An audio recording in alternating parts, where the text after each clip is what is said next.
Hi hello నేను మీ Veena. Welcome to Veena food and vlogs. ఈరోజు మీ అందరి కోసం మరొక రెసిపీతో వచ్చేసానండి. అనపగింజల పులుసు, అనపగింజల చారు అని కూడా అంటారండి. ఈజీ ప్రాసెస్లో మనం డైలీ వేర్గా చేసుకుంటూ ఉంటాం కదండి కర్రీస్. అందులో భాగంగానే ఈరోజు అందరికీ యూజ్ అయ్యేలాగా ఈజీగా చేసి చూపిస్తానండి.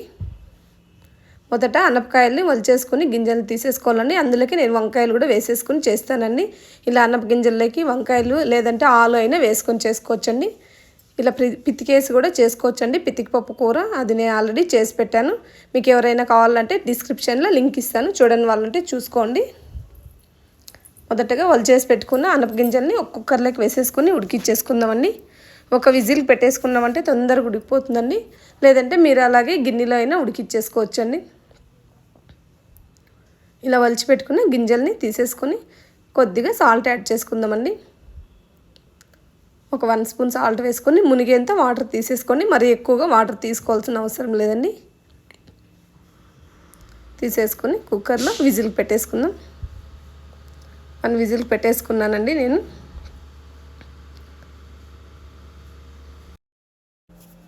విజిల్ వచ్చేసిందండి. నేను మొత్తం స్టీమ్ అంతా వెళ్ళిపోయిన తర్వాత ఓపెన్ చేస్తున్నాను. చూడండి చక్కగా గింజలు అనేది ఉడికిపోయి ఉన్నాయండి. ఇలా మీరు కుక్కర్లో ఒక విజిల్ పెట్టేసుకుంటే చాలా తొందరగా చేసేసుకోవచ్చండి. ఒక విజిల్కి పెట్టుకోండి సరిపోతుంది. ఇప్పుడు ఒక బౌల్లోకి గింజల్ని ఒక 2 గరిటెలను తీసేసుకొని పక్కన పెట్టేసుకోండి. పూర్తిగా చల్లారిన తర్వాత మిక్సీ వేసేసుకోవాలండి. ఇలా మిక్సీకి గింజలను వేసుకొని చేసుకున్నామంటే కూర అనేది చిక్కగా చాలా బాగుంటుందండి. కొద్దిగా చల్లారిన తర్వాత మిక్సీలోకి వేసేసుకోండి. అందులోకి ఒక పెద్ద సైజు ఉల్లిపాయ అండి కట్ చేసేసుకొని వేసుకోండి. ఇలా మిక్సీకి పట్టి చేసుకోవడం వల్ల కర్రీ అనేది చాలా బాగుంటుంది. ఒక 10 వెల్లుల్లిపాయలండి. కొద్దిగా కొత్తిమీర కూడా వేసేసుకుందాం. అందులోకే ధనియాల పొడి అండి, ఒక 2 స్పూన్ల ధనియాల పొడి తీసేసుకున్నాను. కారం అండి, కారానికి తగ్గట్టు తీసేసుకోండి. నేను 1½ స్పూను కారం పొడి యాడ్ చేసుకుంటున్నాను. కొద్దిగా పసుపు, ఒక పెద్ద సైజు టమోటా కట్ చేసేసుకొని వేసుకోండి. ఇంకొక టమోటాని కట్ చేసి పక్కన పెట్టేసుకోండి. వీటన్నిటిని మిక్సీకి పట్టేసుకుందామండి. మిక్సీకి పెట్టేసుకొని జార్ని పక్కన పెట్టేసుకోండి. ఇప్పుడు మనము వంకాయలు కూడా ఇందులోకి యాడ్ చేసేసుకుందామండి. ఉడికిచ్చి పెట్టుకున్నాం కదా అనప గింజలు, అందులోకి ఒక 4-5 వంకాయలని యాడ్ చేసేసుకోండి. అలాగే ఒక టమోటా కట్ చేసుకొని ముక్కలుగా ఇలా వేసేసుకోండి. ఇప్పుడు మనం మిక్సీకి పెట్టుకున్నాం కదా ఆ మసాలా కూడా ఇందులోకి యాడ్ చేసేసుకుందామండి. ఇందులోకి చెక్క అలాగే లవంగము అలాంటివి ఏమీ వేసుకోని అవసరం లేదండి. కేవలం ధనియాల పొడి, కారం పొడి వేసుకుంటే సరిపోతుంది. వెల్లుల్లిపాయలు అంతే అండి. ఎక్కువగా ఓవర్ మసాలా పెట్టుకోకండి. పులుసు కూరలాగా చేసుకుంటే చాలా బాగుంటుందండి ముద్దకి, రైస్కి.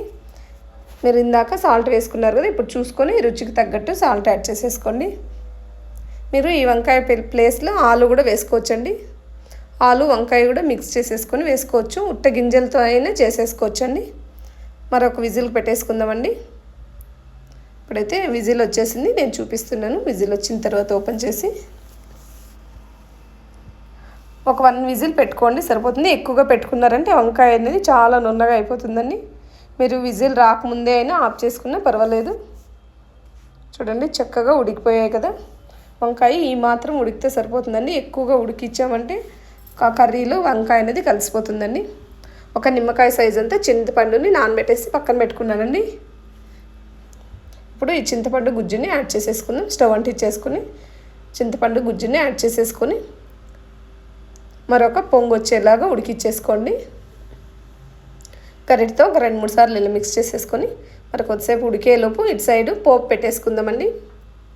లాస్ట్లో పోపు వేసుకున్నామంటే కర్రీ టేస్ట్ అనేది చాలా బాగుంటుందండి. ఒక గిన్నె పెట్టేసుకొని ఒక 2-3 స్పూన్ల ఆయిల్ వేసేసుకొని, ఆయిల్ హీట్ అయింది కదా ఆవాలు వేసేసుకుందామండి. ఒక 1/2 టేబుల్ స్పూన్ ఆవాలు వేసుకోండి. కొద్దిగా ఒక 1/2 టేబుల్ స్పూన్ జీలకర్ర యాడ్ చేసుకోండి. అలాగే ఒక పెద్ద సైజు ఉల్లిపాయ కూడా కట్ చేసేసుకొని వేసేసుకుందాం. కొద్దిగా కరివేపాకు వేసుకుని పోపుని బాగా మిక్స్ చేసేసుకుందామండి. ఉల్లిపాయలు ఒక 2-3 నిమిషాలు ఫ్రై చేసేసుకోవాలి.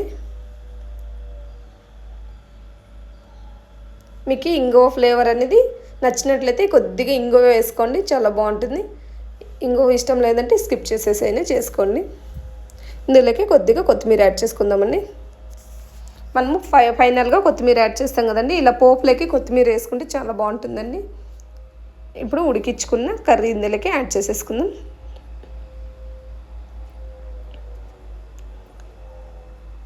చూడండి కరెక్ట్గా ఉడికిపోయాయండి గింజలు. వంకాయ ఎక్కువగా మెత్తబడకుండా ఈ స్టేజ్ ఉంటే సరిపోతుందండి.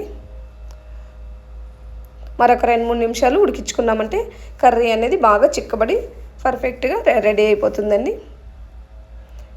మీకు నచ్చినట్లయితే ప్లీజ్ ఒక లైక్ చేయండి, షేర్ చేయండి. మీరు కూడా తప్పకుండా ట్రై చేయండి. ఇలా ట్రై చేయండి. విలేజ్ స్టైల్లో చేశాను నేనైతే. చాలా బాగుంటుందండి ఇలాంటి వంటలు. పిల్లలు ఎక్కువగా ఇష్టపడి తింటారు కదండి. మనం బాగా చేసి పెట్టామంటే పిల్లలు కూడా హ్యాపీగా తింటారండి. నేనైతే రాగి ముద్దకి చేసేసుకున్నాను. ముద్దకి రైస్కి అయితే చాలా బాగుంటుంది.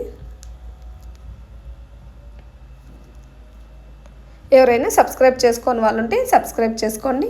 ఇలాగే ఎంకరేజ్ చేస్తూ ఉండండి. మరిన్ని కొత్త కొత్త రెసిపీస్తో మీ ముందుకి రాబోతున్నానండి. నేను చేసేవన్నీ న్యాచురల్గానే ఉంటాయండి. చాలా చాలా బాగా వస్తాయండి అన్ని కర్రీస్.